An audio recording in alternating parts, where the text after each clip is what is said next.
They're not following the same tried and tested path that maybe we all kind of grew up in, which is, you build an agency, you scale it by adding more people in, adding more kind of capabilities in, and at some point you exit, probably, hopefully by selling to somebody. And I think that tried and tested path for journeys, for agencies, is maybe probably going to start to look a bit old fashioned. So then you start thinking, what is an agency going to be then? My name's Mike Lander, and you're listening to Higgle, the B2B Sales Club podcast, where we bring you actionable insights about sales RFPs, negotiations, and difficult procurement discussions from sales leaders, brand leaders, and procurement leaders. Please subscribe to get updates when new episodes are released.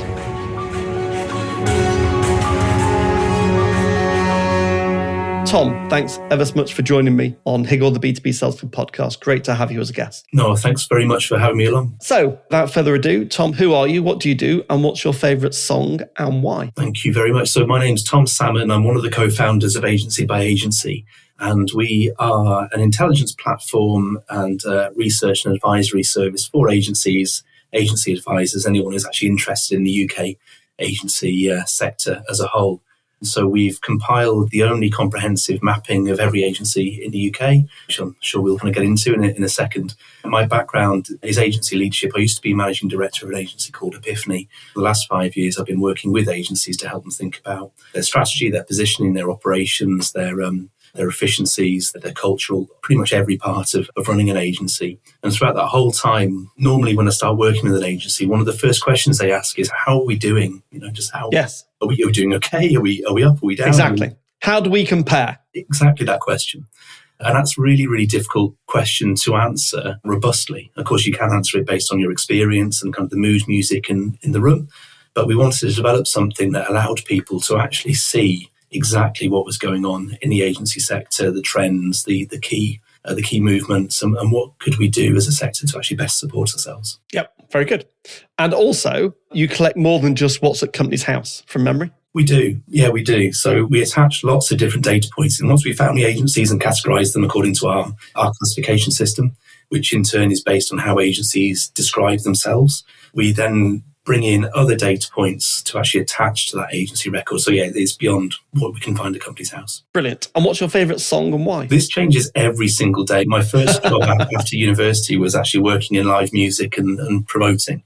And so today's answer is Turn the Page by The Streets. For loads of different reasons. I think that Mike Skinner is a bit of a generational talent. I think he's brilliant. We happen to be roughly the same age.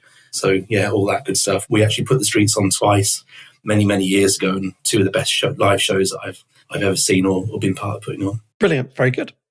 So let's get into the questions. So first of all, agencies are facing this kind of triple disruption, which is it's economic, there's media abundance, and of course AI. So do you think this is the usual cyclical pressure, or is it more of a permanent reset in how an agency value is defined by clients? And none of us know precisely, but there are scenarios that will play out. What are your views? I mean, it's a hell of a time, isn't it, to be running an agency?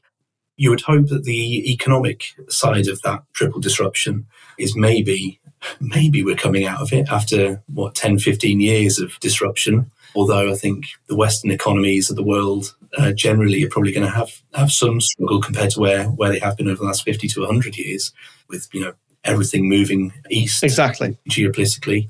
I think Africa's one to watch as well, of course, with a really young population there. I mean, that's a very sweeping statement, isn't it? It's been an absolute bloody massive continent, but it's huge. Really kind of summary form. But in the West and in the UK specifically, I think the economic side of that equation, you would hope that there's going to be a more positive future for us all to be existing in. I think where it comes to AI, then that probably isn't a cyclical thing. I think that is a technology thing that's obviously here to stay. How disruptive that is in the long term, of course, is yet to be seen. But of course, it's going to have an impact both on agency models, client expectations, pace and speed of delivery, all these kind of things.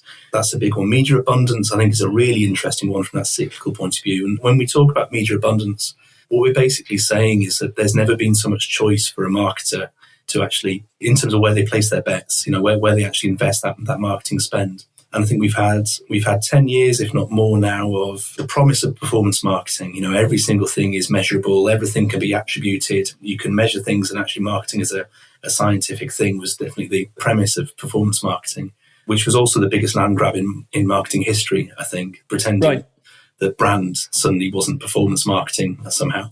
So I think brand is kind of coming back into the picture. I think there is increasing kind of undertow of skepticism about investment into the big kind of multinational media platforms. I'm talking about kind of your Metas of the world, your Googles of the world. I think advertisers are actually looking increasingly about what is available outside of those ecosystems. So yes, there's way more choice in terms of where you place your advertising or place your bets, I guess. But I wonder whether we're actually going to come out to a certain extent of that. Are we at the moment of peak complexity in that environment, I guess is my question. So I think the three things that are going on, so the AI disruption, the economic uncertainty, and then the media abundance piece, I think some of them are probably permanent. I think some of them might be cyclical, and some of them, like the economy, might be semi-cyclical. Yeah. And we know that the economic piece goes in waves. There's the short-term wave and the long-term wave. And the long-term wave, I think Ray Dalio talked about around long-term debt cycles. So yeah, where we are in the economy, who knows at the moment? But if you're an agency, it's probably everyone was hoping for a better year in 2026. I'm not sure if that's playing out. Do you think it is? You speak to a lot of agencies? It's funny, isn't it? I think the mood music seems to be better than it has been over the last 2 or 3 years, I think. But of course, what does mood music matter? I think generally, so it's interesting. So when we look at agencies, we've got 25,000 agencies mapped in our data. And actually, when you look at it, this is almost more than one sector, if that makes sense. So we try not to talk about kind of agencies in the global sense because there are some real nuances and different things happening within the sector. So for example, I think it's 6 out of 10 agencies have got fewer than 5 members of staff. They are agencies, but they're really micro agencies. Doesn't surprise me. So yeah, exactly. Potential future models maybe later. But of course, the big holdcos account for, I think there's something like 0.6 of all agencies by volume in the UK, but they employ 23% of the workforce, so they're huge. So what happens in those holdcos has a dramatic effect on the mood music in the sector. It does. But there is growth actually in the independent scene, particularly in those agencies that are specialising in things that are harder for client-side marketers and other agencies to actually bring into their own business. So scarcity, I think, is something we'll come back to as a theme throughout the podcast recording because so it'd be good to get your view.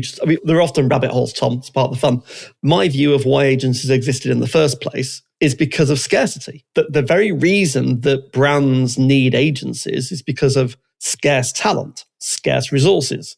And obviously there's a capacity constraint and there's also risk. But those probably are the 3 big things: scarcity, capacity, and risk. And maybe innovation as well about how the industry moves. But if you look at scarcity, let's just have a little chat about that for a second. One could argue that AI in its crudest form can systematize, automate, make more efficient that scarcity that existed before. Not all of it by a long chalk, but if that scarce resource is a triangle, the scarcity bit of 2/3 of it may well be going away. Therefore, that must change the way that agencies configure themselves. Is that just nonsense, or do you think there's some truth in that? I think there's definitely some truth in it. I think the AI impact is really, really interesting because, of course, theoretically, any of us can pick up a piece, an LLM, and pretty much do anything. So theoretically, I could sit here in this small, badly lit room and try to figure out and unravel the human genome. Yes. But of course, I'm not going to do that because where the hell would I start? Exactly. So yes, you're absolutely right. Theoretically, that's absolutely true. But just because we can doesn't necessarily mean we all will. And I think that probably applies to clients as well for all those reasons you also talked about in terms of risk, in terms of, do I actually know what I'm asking for? Yep. Do I trust the output that I'm getting? Yeah. How do I verify that? Yeah. Do I want to release 1,000 campaigns across 47 languages in 47 countries or more, 50 countries, 100 countries, without someone looking at that and going, yeah, actually, someone's got to look at each campaign before it's released and check the quality of it and check that it's going to be culturally sensitive within the environment it's been released. At the moment, as a brand, you wouldn't just hit send. No, not at all. And then that's a quality thing, that's a risk thing, but it's also the fact that we can tell, how many years are we now into the kind of exactly. Well, we're about 3.5 years of the public version, I think, of ChatGPT, OpenAI. And already a lot of people, when we see a piece of content, you can look at it and go, that looks iffy. Do I trust it? And that trust issue is really, really important. Because, of course, it's brand building, isn't it? That, that if a brand can't be bothered to actually craft something, to actually kind of put the time in, to actually tell a story in a proper, meaningful, engaging way, then why would it resonate with a customer? I think there's a danger with all this stuff. We get so wrapped up in the how we do stuff, the technology side of things, that we forget that at the other end of this, there is a human being doing their thing, evaluating their choices, doing a weekly shop, crossing the road while on the phone, whatever it is. And AI doesn't necessarily always give you the best results. No, exactly. So that takes us nicely on to, where are the genuinely future-proof white spaces for agencies, do we think? So how should agencies think about creating kind of measurable client value going forward? And how do they carve out that white space? And to qualify that, Tom, my view of the white space, and you can call it blue ocean strategies, whatever you like, really, but that white space, as the foundation models get better, you have to get more valuable. To me, it's a bit of a test. You can't be a thin wrapper around an LLM because that's the route to disaster. Yes. So you have to bluntly, as the LLMs get better, you have to, as an agency proposition, become more valuable. What do you think? Where is that space? I'd agree with that. And I think it's about, and the agencies that we see performing well in our data are really, really clear on how they create value. Right. And so who they're for, what they're for, sometimes when they're for in the client organization's life cycle, but they're really clear on how they create value. And if you're really clear on how you create value and why, the technology can take a bit of a back seat in that. And it's a true enabler at that point. It's not the raison d'etre. Exactly that. So in terms of where are the white spaces, well, I think we go back to that scarcity point from a second ago. So where we track the number of agencies with a capability and the growth rates of those agencies. We measure growth rate according to turnover and to headcount growth, like a combination of those two things. And where we see the highest growth are in parts of the agency economy where there are fewer agencies, scarcity. Scarcity, yeah. And that's normally as a result of it being a inverted commas, new type of channel. I say this because we're comparing to things like market research or brand and things like that, which have been around for forever and ever. So, for example, influencer, relatively new. Exactly. So influencer would be one, marketplace, Amazon, retail media, all these kind of things. So they're kind of relatively new channels, and therefore there is less of a workforce to recruit from. And there's more of a kind of scarcity value. So commerce marketing probably is another one as well. Exactly. So anything that's kind of new and growing, where on the opposite end of the spectrum, you probably wouldn't want to be opening a fairly generic web development studio. Most days, we're tracking around about 9,500 agencies of the 25,000 that offer some form of web development and UX, UI design. So that's not enough. That might have been enough maybe 10 years ago, 2017, 18, when web developers' salaries were going through the roof. Yeah, UI and UX, when they were the kind of like highly valued resources, what made a great user interface, what made a great customer experience, but less and less important now. Yeah. But then we are seeing consistent growth or higher levels of stability, which we can maybe come back to as well, in things like brand strategy. So again, at that kind of more management consulting end of the spectrum rather than the execution side of agency land. And I think if we do look about where the threat of AI comes into the agency space, I think it probably is more in that execution space than it is in the how do we do something? Where is the opportunity? What can we do that hasn't been done before and therefore an LLM can't tell me to do? The kind of the true creative part of it. So Tom, last night, out of interest, because I was preparing for today, and I just thought, I'll just confirm something that I think is true. And so I asked one of the LLMs, is it broadly true to say that AI, the foundation models that we use, is based on a very broad premise of what comes next is based upon what's come before?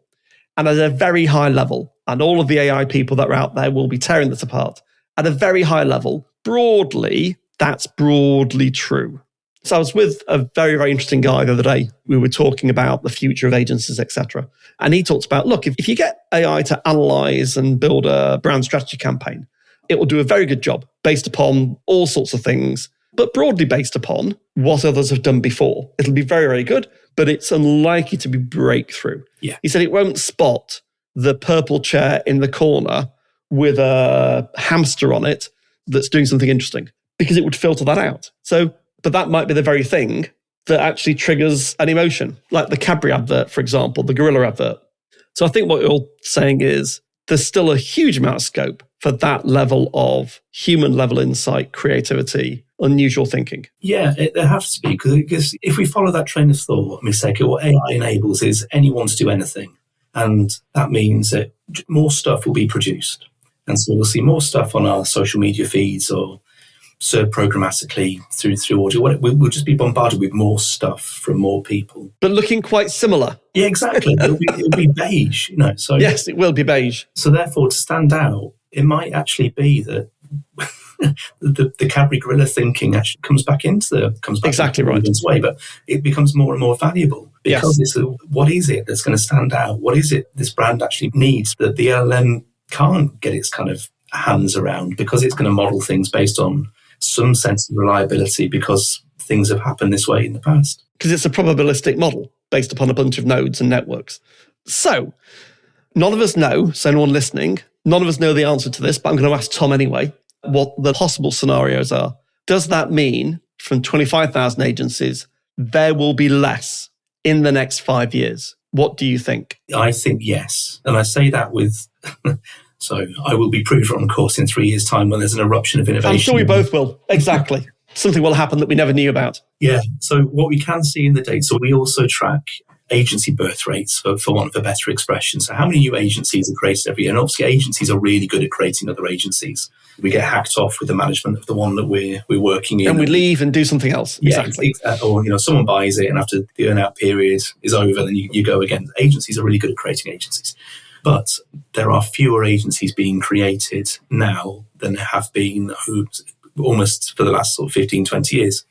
COVID had a huge impact on this. So 2019-20 financial year was almost peak agency formation year. So the number of agencies in the UK actually doubled between 2015 and 2024. Wow. Yeah. So in 9 years, it doubled. Yes. Yeah, exactly. Just in terms of new agencies being founded. Yeah. What then happens is COVID hits and people think maybe now this is not the time to actually take a risk and go out and form an agency. So there are still new agencies being formed, but in way fewer numbers than they were pre-2020. And where those agencies are being formed is really interesting because there are very, very few, for example, market research agencies being born, but there are influencer, Amazon Marketplace, Creator, all these kind of really interesting kind of new parts of the sector being created. So is the net number, i.e. births and deaths, is that declining? It will come down. Yeah, it will come down. Now, obviously, we only mapped the market in 2024-25.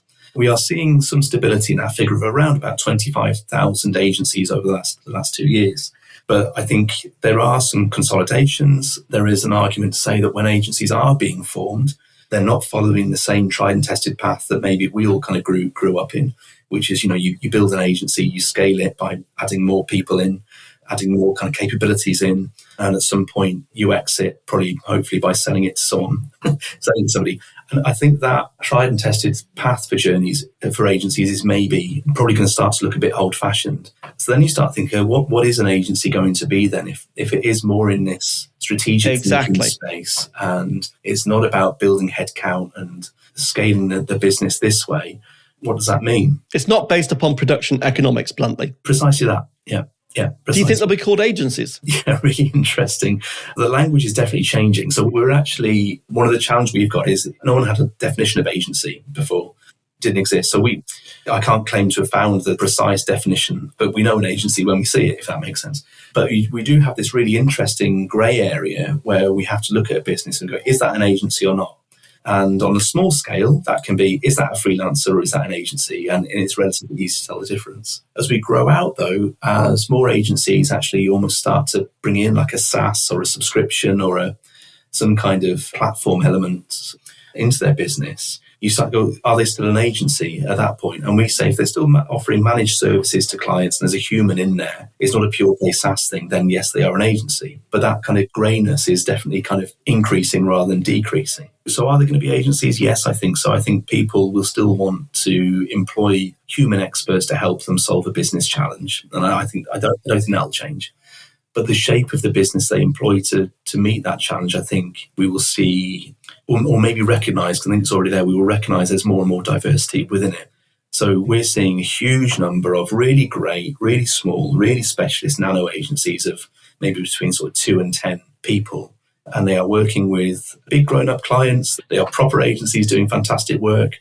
They're maybe drawing on more of a freelance bench around them and bringing that in. So again, they're not scaling through headcount in their own business. They're probably in response to the economic uncertainty that's around us. They're not giving themselves loads of fixed costs to have to manage. They're keeping themselves really nimble, really agile, really flexible. They're doing some really, really interesting work. So they're still agencies, but they're not necessarily the same shape, size, and feel of agency as they were 5 or 10 years ago. I think there's also, Tom, another thread to pull on, which is, and I've had this conversation with a lot of agencies, and again, it seems to resonate, which is, if you were a CMO and you had a 10 million budget to spend per annum, obviously the board has said to you, there's 10 million for marketing in total, which is headcount, insourced, MarTech, and all of your paid, all of your entire marketing ecosystem that you can spend money on. Your job is to maximize the ROI for the business. For people listening, by ROI, I don't just mean performance. I mean the broader brand building and obviously driving sales growth. Well, what they need is someone to help them think that through. They need, back in my day, they need business consultants that understand the broader business context within which they operate to act as a sounding board and to show them things that they can't see and to help them think about the investment allocation model. Where do I place my bets? Do you see that becoming more of a trend as well? Probably, I think. I think the days of waiting for the RFP to come out or waiting for the brief to be submitted are probably, you probably can't rely on that in the same way that you could some years definitely ago. Not. The nature of agencies, I think, is going to have to be more proactive. It's going to have to be looking out for the opportunity that the clients can't necessarily see themselves or to kind of untangle themselves. So yes, I think I would agree with that. And of course, that provides a huge challenge to agencies. Like how do you proactively try and spot opportunities for clients that you haven't won yet? And that's a really big challenge. Exactly. And it also talks to thought leadership as well. So in terms of white space, if you were like placing some bets, where would you think the white space might be going forward? So if I was growing a business that I would really enjoy running and would be really creative, I think there's some really interesting stuff happening in actually two kind of quite traditional areas. So events and experiential, I think, is a really interesting space at the moment. And you might not think that given what we're talking about with AI and all these kind of things, but I think as human beings, we're actually, I think, increasingly drawn to experiences where you can literally look someone in the eye and you actually trust them or not. We are, yeah. As opposed to kind of seeing stuff that's just served to us on our social feeds and sort of, kind of moving past it. So I think events and experiential is actually a really, really interesting and really creative space at the moment. I think there's some really interesting stuff happening in out of home, particularly, sometimes programmatic out of home going on. There's so JCDecaux, obviously everyone will know. They've got a great phrase for this, which again speaks to that brand trust point, which is that you can't lie in public, which I think is a great line that kind of sums a lot of it up.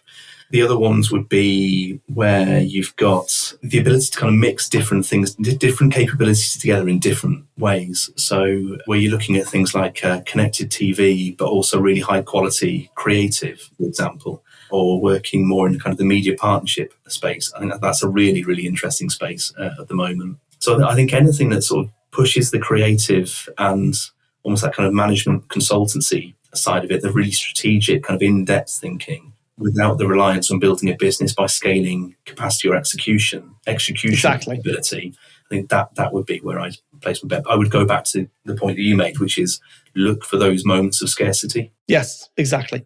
And I think the ones that I'd add are, on top of what you've said, I think influencer marketing, the creator economy.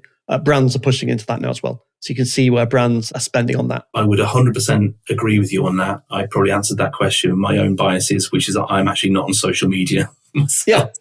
Yeah. But you can see where brands are spending money on the influencer creator economy, definitely. 100%. And obviously, as we discussed, commerce marketing, because again, it's a scarce skill. Back to scarcity again. So to round it off, if agencies rebuilt themselves from scratch today, would they look more like flexible specialist networks built around client problems rather than a traditional, I employ people and I become a full service firm? What do you think may happen going forward? Yes, I think so. So for new agencies, I think that model is increasingly looking really attractive. Lower risk, probably more fun, to be honest, to operate as well. But at the bigger end of the scale, I'm talking about the agencies employing already over 100 people, or 50 plus headcount agencies now. They're clearly not going to restructure their whole business, make a load of layoffs. So that will still exist. I think in that space, we'll see probably more and more interesting consolidations. I think we'll see some really, really interesting stuff in that space. I don't think it's going to go backwards. So I think we'll continue to see an agency sector where agencies at different stages in their life cycle respond to these different disruptions in different ways. And I think all of them are completely valid because I don't think there is one solution for every single type of agency at every point in its life cycle. Out of interest, if you knock out the networks of your kind of 25,000-ish population, what percentage are greater than 50 people as an agency, roughly? That's a great question. A very, very small selection. It's not like 30%. No, it's not. It won't be too much smaller than that, but it is of that kind of grade. I think 60% of agencies are in that nano-agency space. Yeah. We publish all of our insights and intelligence on the website for precisely this reason, because I can never remember that properly. No, and you couldn't be expected to, Tom, either, no. But yeah, we're not talking 70% of agencies are greater than 50 plus. We're talking that it's kind of in the 20%. Exactly. And I think this is part of the interesting challenge for us as a sector, is that we are so used to reading about agencies in the sector press. And of course, there's no blame attached to this at all, because of course it's their business model. They talk about a certain size agency. And so if you are one of the sort of 10, 12,000 nano agencies out there, you probably don't feel very represented. You probably don't see yourself in Campaign Magazine or The Drum. And again, that's no criticism of those publishers. They're doing a great job. But they don't talk to the part of the market, which is, by volume at least, arguably one of the more significant parts. Exactly. Tom, it's been great having you. If you were driving the car and you were going back from maybe school, or you were going to work, or you were doing something else, what are the kind of couple of things as an agency leader listening to this that would be your kind of couple of takeaways? Yeah, so I'd say be really clear on how you create value.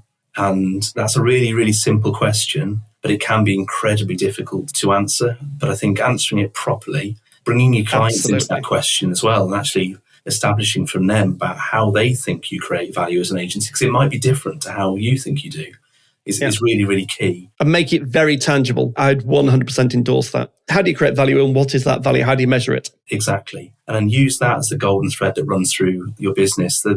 So again, talking some years ago at Epiphany, we had a year where we lost some really big clients. I think it was sort of 2015, 16. And we really felt that. And of course, you lose clients right at the moment where you don't want to lose them, which is when you're ending one year and starting another. So your run rate gets knackered. And so we introduced a one-word strategy to the agency that year, and that word was indispensable. And we just said to everyone on the team, we had about 190 people, we said, indispensable is what we're aiming for our clients. And that will mean different things to probably most clients in most situations, and maybe for most campaigns or relationships we've got with them. But we actually equipped everybody in the business to think about, okay, what is it that makes us as an agency indispensable for this client in this moment in time? And it had a dramatic effect on our client retention, about the results that we were generating for clients, the depth of the relationship. And so I'd probably offer that as a question for people as well. So in addition to how do we create value, what is it that actually we can do to make ourselves indispensable for this client? Exactly. And I think aligned to that, a kind of a question to be, I think when agency leaders are thinking about that second question, what makes us indispensable, which is a great question, is, and what should we stop doing? 100%. I think that focus and actually using the answer to those first two questions to actually decide not necessarily what you're going to do in addition to what you already do, but say, like, okay, we'll just kill that over there. That doesn't add any value to us as a business or to the client. Kill it. Exactly. Tom, it's been amazing. Thanks ever so much for joining me. Oh, thank you so much. Yeah, been a pleasure. Where can people find out more about you? So everything we do in terms of our insights about the whole sector is published at agencybyagency.com. And so you can find us there. We're also on LinkedIn /agency by agency too. Perfect. And I'm sure you can find Tom on LinkedIn, certainly as well. You'll find me on LinkedIn, yeah. Brilliant. It's been great. Thank you. Thank you, Mike. See you soon. Thanks for listening to Higgle, the B2B Sales Club podcast series with your host, Mike Lander. Please subscribe so that you'll catch all the next episodes.